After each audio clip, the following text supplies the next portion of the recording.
Last December 2022, I moved from Germany to Thailand with my 2 cats. And although I planned and prepared for everything well in advance, things still went sideways. I was refused boarding and was forced to travel with 1 cat first and then fly back to pick up the 2nd cat.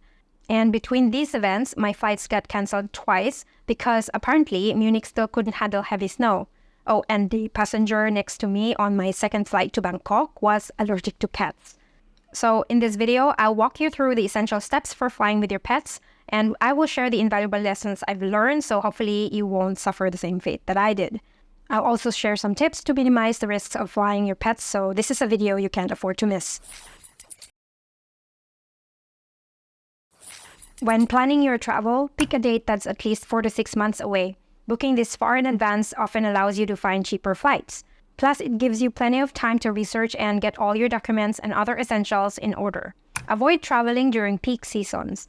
Not only are flights priced higher, but airports will be very busy as well, which will add more stress to you and your pet, and it may pose higher risks for pets traveling in the cargo hold. Also, avoid traveling during extreme hot and cold seasons. Extreme weather can lead to flight delays or diversions. Animals confined in their carriers for extended periods without access to food, water, or the ability to relieve themselves can experience stress or health issues. It's worth noting that larger pets, except for trained service animals, often need to be transported in the cargo hold alongside luggage and other freight items. While airlines ensure the comfort of pets in these conditions, the experience can still be unsettling for your pet. While many animals travel in cargo without any issues, there have been instances where pets faced injuries, health complications, or in rare cases, even death. So choose carefully when picking your travel date, taking into consideration the safety of your pet. If you want a smooth journey for both you and your pet, find a flight with the shortest duration and fewest connections and layovers. Direct flights are the most ideal since they come with fewer airline and country policies and regulations to adhere to. Keep in mind that airlines can refuse to transport your pet if you don't comply with their policies and regulations. If that happens, they won't cover any costs you incur, like rebooking fees, animal boarding, or hotel stays. That's why it's very important to get familiar with the pet policies and regulations. Don't worry, I'll walk you through how to conduct your research. Once you've found the ideal flight, research the airline's pet travel policies before booking. Each airline has its own pet policy, so always refer to the official website of your chosen airline. Just Google the name of the airline and then add pet travel policy in your search terms. If you can't find the information on their official website, they probably don't allow pets. If you need clarification, give the airline's customer service a call. The representatives should be able to provide detailed information or direct you to the right resource. And if possible, have them email you their pet policies and regulations. Written proof can be invaluable, especially if you were given incorrect information like I experienced, which resulted in me being denied boarding. And if you're at the airport, the airline counters can also fill you in on their pet policies. If your pet will be in the cabin, ensure you're aware of the airline's policy regarding passengers with pet allergies. Some airlines operate on a first-come, first-served basis, meaning the last to book may need to reschedule.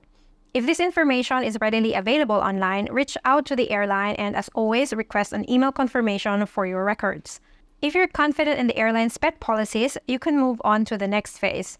If not, then maybe consider other flight options. Next step is to research the pet import and export regulations. Generally, you'll need to focus on 3 categories. Departure country or exporting country is the country from which you are departing. Find out the export regulations for pets, which might include specific health checks, documentation, and other requirements to allow the pet to leave the country. If you ever decide to import the pet back into the country at a later date, make sure to also check the pet import regulations. I suggest you consult with your vet. They should be able to help you out. Destination country or importing country is the country to which you are traveling. Knowing the import regulations is important as they will tell you what your pet needs to enter the country, like quarantine rules, vaccinations, microchipping, and health certificates. For passengers bringing pets into Thailand, here are the requirements and procedures. I'll leave a link down in the description. If your journey involves layovers or connecting flights in other countries before reaching your final destination, you'll also need to be aware of the transit rules for pets in those countries. Even if you don't plan to leave the airport, some countries have specific rules for pets in transit. Now, where to find the import and export regulations? While most countries have a specific government department for animal import and export, Their official websites usually provide detailed guidelines. You can also contact the embassy or consulate of your destination country. They can provide the guidelines or direct you to the right government office. Now that you know the policies and regulations for traveling with your pet, it's time to book your flights. If you're traveling with multiple pets, book them all together and go directly through the airline's website. This reduces potential errors. If anything goes wrong, it's way easier and faster to deal with the airline directly than with third-party travel agencies. Plus, you want to make sure all your pets are on the flight manifest. Also, I recommend booking a window seat to minimize disturbances from aisle foot traffic.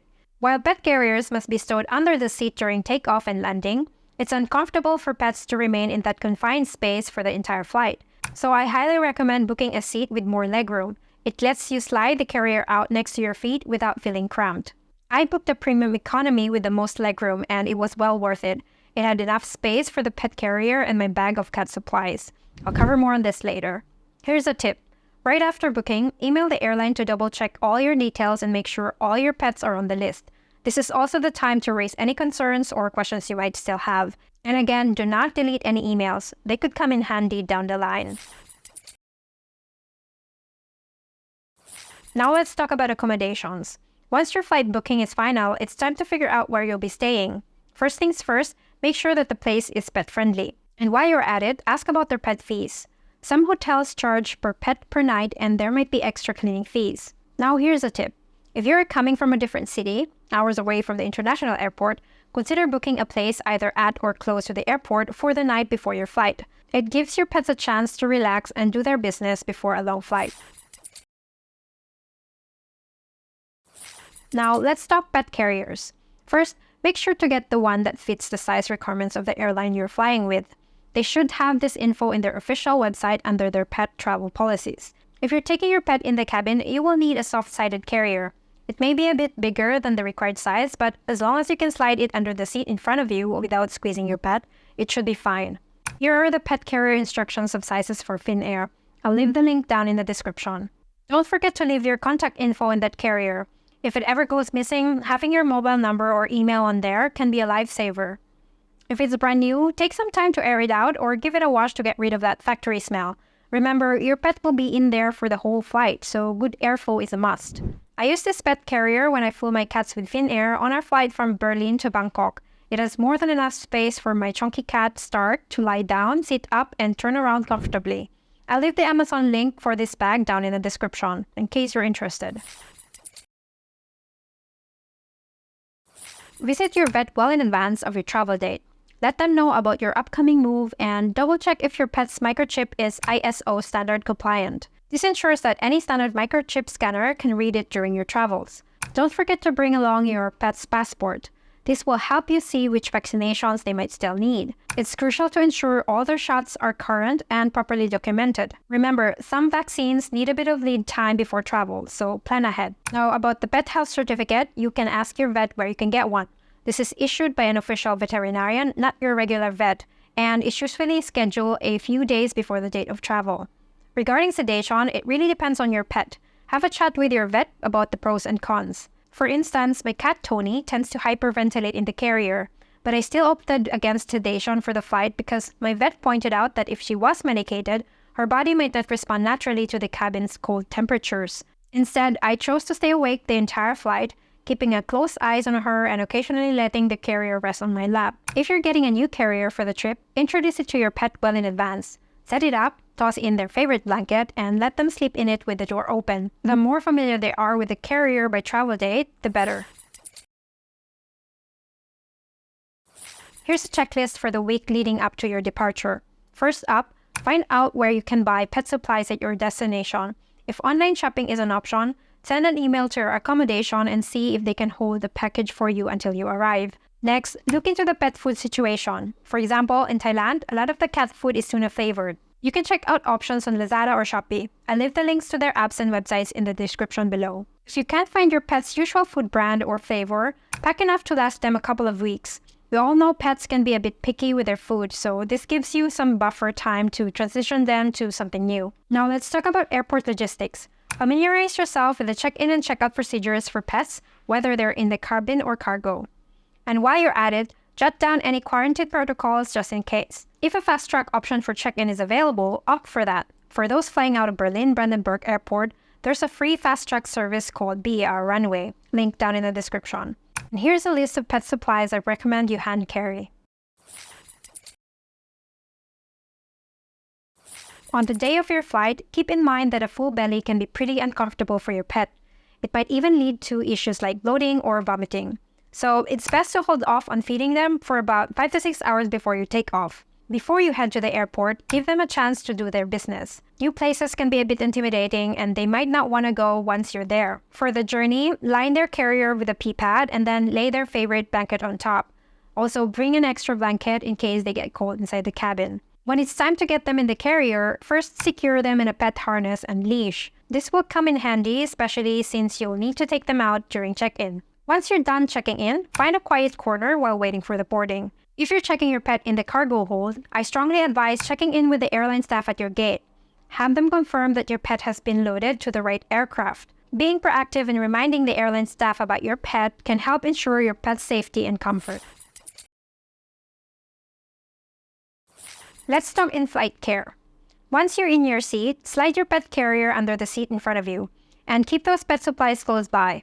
You don't want to be rummaging through the overhead bin mid-flight. After takeoff, reposition the carrier so you can easily peek in and check on your pet.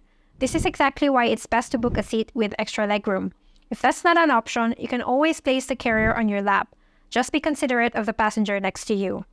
Take a moment to watch your pet and make sure that they're breathing normally. If you notice the harness is causing any discomfort, feel free to remove it. I kept the top opening of my pet carrier slightly open for better airflow. Just be vigilant and ensure your pet doesn't escape. Plan out some bathroom breaks for your pet. Even if they don't go the first time, give it another shot later, especially on longer flights. Remember, this is all new territory for them and they might be feeling anxious. I personally took my cat to the restroom a few times during her flight. Try to avoid using headphones so you can easily hear if your pet needs you. But if you really need to plug in, maybe do it when they're sleeping. Just check on them once in a while. And if they're whining a lot, try placing the carrier on your lap, then give them a gentle rub. It will help calm them down. If your pet is in the cargo hold, ask a flight attendant to inform the ground crew about your pet and have them unload the carrier immediately after landing. This is especially important if it's too hot or too cold outside. Once you're off the plane, proceed with the immigration process. After completing the immigration checks, collect your baggage and any pets from the cargo hold. Check on them immediately, and if anything seems off or if they show great sign of distress, don't hesitate to seek veterinary care. The airport help desk might be able to help you contact a nearby animal clinic. You will then have to declare your pet at the customs office.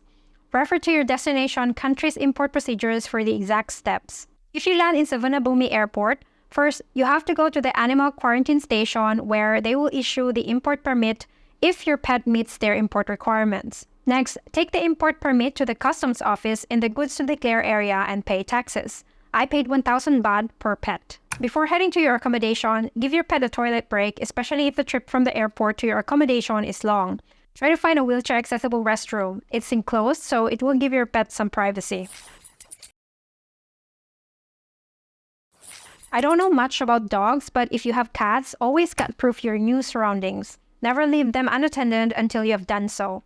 Unfortunately, I learned this the hard way in Berlin. The very day we moved into a new apartment, I stepped out for a few hours to buy some stuff, and when I got home, I found one of my cats stuck upside down inside the 3-inch gap between the cupboards. I still don't know how she managed to fit there because she's the chubby one. She must have been so scared. Anyway, I had to disassemble one of the cupboards to free her, so no, pet-proofing your place is not overkill. Inspect your accommodation for any small spaces or hiding spots they might be drawn to and block them off. If there's an accessible space behind large appliances like the fridge, make sure it's off limits. Basically, scan the area for potential hazards. In this situation, a bit of paranoia goes a long way. I just want to say that a video like this takes a lot of time and effort to produce, and I want to know if it's worth it. So if you think this video has been helpful, hit the like button, and consider subscribing for more videos about traveling or moving abroad. If you still have any questions, write them in the comments below. I might be able to help. Good luck and safe travels.